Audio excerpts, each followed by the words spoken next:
चलते हैं दोस्तों समास टॉपिक की ओर। सबसे पहले दोस्तों जो समास से पहला क्वेश्चन बनकर आता है वो क्या आता है, ये आपके सामने रख देता हूं। वैसे परिभाषा बताना दोस्तों वो लंबा हो जाएगा, हम यहाँ पर सिर्फ ट्रिक है, जो क्वेश्चन आते हैं एग्जाम में वही यहाँ पर देखेंगे।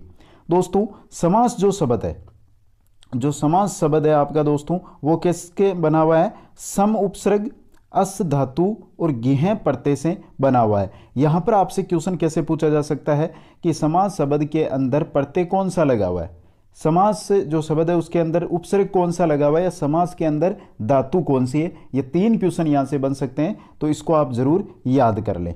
आगे चलते हैं दोस्तों, आगे हम देखते हैं समास के भेद। दोस्तों समास को वैसे तो आप सभी ने बहुत भेदों के अंदर पढ़ा है, 5 या 6 भेदों के अंदर पढ़ा है, लेकिन अगर हम संस्कृत की बात करें तो संस्कृत में समास के 5 भेद हैं, वो चलते हैं दोस्तों। कौन कौन से होते हैं? अवयवी भाव समास, तत्पुरुष समास, द्वंद्व समास, बहुव्रीहि समास और केवल समास। अब दोस्तों यहां पर बात आ जाती है कि द्विगु समास और क्रमधारय समास। तो दोस्तों द्विगु समास और क्रमधारय समास है वो दोनों के दोनों ही तत्पुरुष समास के अंतर्गत आते हैं दोस्तों। तो दोस्तों आज के इस वीडियो के अंदर हम सिर्फ और सिर्फ जो अध्ययन करेंगे जिस समास के बारे में, वो है हमारा अवयवी भाव समास। दोस्तों थोड़े से समय के अंदर आपको अवयवी भाव समास है वो कंप्लीट याद करवाने की गारंटी है दोस्तों। आप वीडियो देखते रहे और लाइक और शेयर करते रहे। चलते हैं दोस्तों अवयवी भाव समास की ओर। अवयवी भाव समास दोस्तों कुछ जो ट्रिक्स है, जो पहचान है वो मैं बता देता हूं आपको, जिनके द्वारा आप आसानी से जो शब्द दिया जाएगा उसको पहचान सकते हो।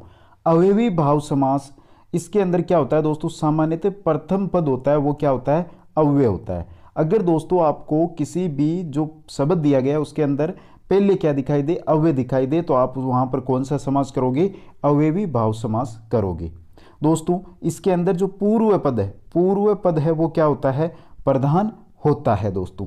अब दोस्तों आपके सामने शानदार एक ट्रिक लेकर आ रहा हूं, एक शानदार पहचान है, अगर वो आपको याद है तो आप कभी भी अवयवी समास के अंदर गलत जो क्वेश्चन है उसको गलत नहीं करोगे। दोस्तों इसको ध्यान से देखें।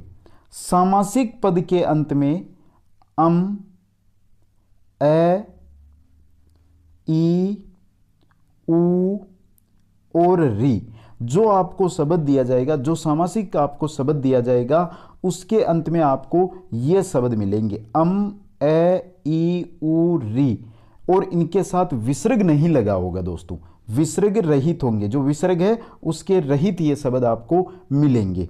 वहां पर क्या होगा? अवयवी भाव समास होगा। बहुत ही खतरनाक ट्रिक है दोस्तों, इसको दिमाग में सेट कर लो। जैसे हम देख सकते हैं दोस्तों उपकर्षणम, यहां पे देखिए अंत में क्या आ रहा है? अम आ रहा है। अधिहरी, अंत में क्या आ रही है दोस्तों? हस्व ई आएगी दोस्तों। तो आपको याद रखना है दोस्तों, ए, ई, उ, री और अम जिन शब्दों के अंत में दिखाई दे और पूर्व में क्या दिखाई दे आपको, जो आपको अव्यय शब्द दिखाई दे, तो वहां पर अवयवी भाव समास होगा। दोस्तों एक जानकारी और दे देता हूं, वो भी इंपॉर्टेंट है। प्रत्यय के अभाव में, अगर प्रत्यय नहीं दिया गया है, जैसे ए, ई, उ नहीं दिया गया है, तो हलंत वर्ण भी आ सकता है, लेकिन आपको पहले क्या दिखाई देगा दोस्तों? पहले आपको जरूर वहां पर क्या दिखाई देगा? अव्यय शब्द दिखाई देगा, जिस प्रकार उपसमित है।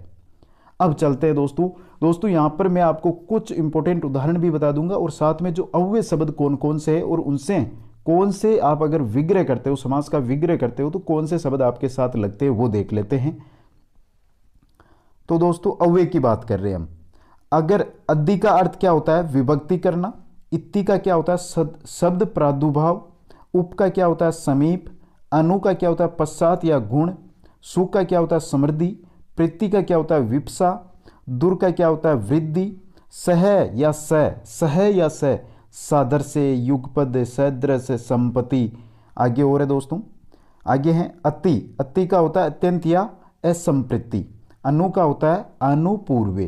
तो ये जो अव्यय शब्द है दोस्तों आपके सामने मैं लेकर आया हूं, इन सब जो अव्यय शब्दों को, इनका आप स्क्रीनशॉट ले लें एक बार इन सभी का आप स्क्रीनशॉट जरूर ले लें दोस्तों, क्योंकि दोस्तों इनके द्वारा आप आसानी से हैं जो समास है, अव्यय भाव समास है, उसको कर सकते हो, क्योंकि आपको समासिक जो पद होगा उसके शुरू के अंदर ये जरूर आपको मिलेंगे दोस्तों।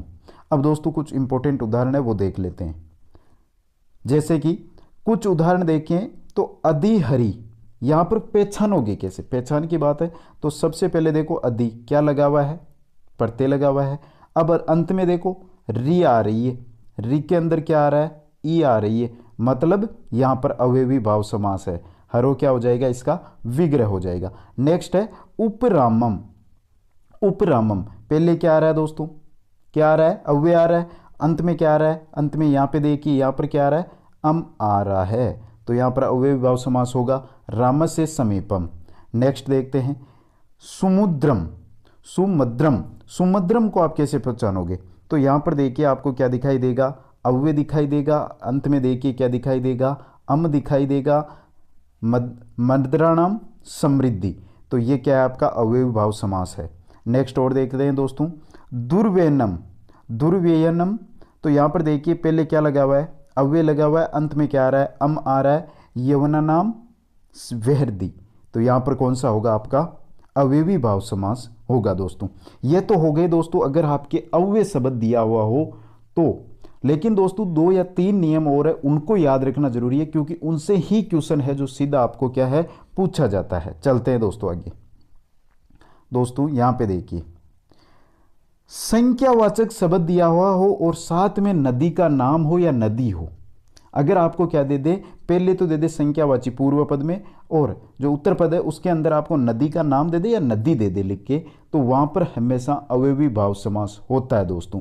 ये इंपॉर्टेंट नियम है दोस्तों, क्योंकि संख्यावाची शब्द अगर आपको कहीं पर भी मिलेंगे तो आप अदर जो समास है उसकी ओर इशारा करते हो, लेकिन आपको जो नदियों के नाम के साथ अगर संख्यावाची शब्द मिले तो वो हमेशा के लिए अवयवी भाव समास में होंगे। जैसे पंचगंगम, पंचानाम गंगानाम समारह, यह हो गया दोस्तों पहला। दूसरा क्या है दोस्तों, दूसरा है हमारा अगर संख्यावाची शब्द, संख्यावाची जो शब्द होते हैं वो आपको मिले और उसके बाद में मिले वंशवाची, वंश से संबंधित कोई शब्द, जैसे कि दोस्तों द्विमुनि, क्या दिया गया है यहाँ पर, द्विमुनि। अगर दोस्तों यहाँ पर समाहार का अर्थ होता, क्या होता दोस्तों, समाहार का अर्थ यहाँ पर होता तो ये क्या हो जाता, द्विगु समास हो जाता। लेकिन दोस्तों संख्यावाची शब्द है और उसके साथ क्या दिया गया है, संख्यावाची शब्द के साथ कोई वंश के बारे में, जैसे द्विमुनि, द्वो मुनि वंशो, यहां पर कौन सा होगा दोस्तों, आपका यहां पर कौन सा होगा, यहां पर आपका अवयवी भाव समास है वो होगा दोस्तों। आगे बात करते हैं दोस्तों, नेक्स्ट हमारा जो अंतिम नियम है उसकी ओर। ये अंतिम है दोस्तों, शब्द के अंत में अगर प्रति या प्रि दिखाई दे, प्रति शब्द के अंत में, पहले नहीं अंत में अगर प्रति या परि दिखाई दे तो वहां पर अवयवी भाव समास होगा। जैसे साक प्रति साकस्य लेस है, अक्षय प्रति अक्षयण विपरीतम। तो ये आपको नियम याद रखने हैं। क्या याद रखने हैं, एक बार फिर बता देता हूं, संक्षिप्त के अंदर देखते हैं दोस्तों। तो अगर आपको जो शब्द दिया गया सामासिक शब्द, उसके पूर्व में आपको मिले कोई अव्यय शब्द और उसके बाद में अम ए ई उ री मिले तो वहां पर आपका अव्ययी भाव समास होगा। अगर संख्यावाची शब्द के साथ, संख्यावाची शब्द के साथ आपको नदी, कोई भी नदी का नाम या नदी शब्द मिले तो वहां पर अव्ययी भाव समास होगा। इसके बाद अगर आपको संख्यावाची शब्द के साथ किसी वंश का नाम मिले जैसे द्विमुनि, तो यहां पर भी अव्ययी भाव समास होगा।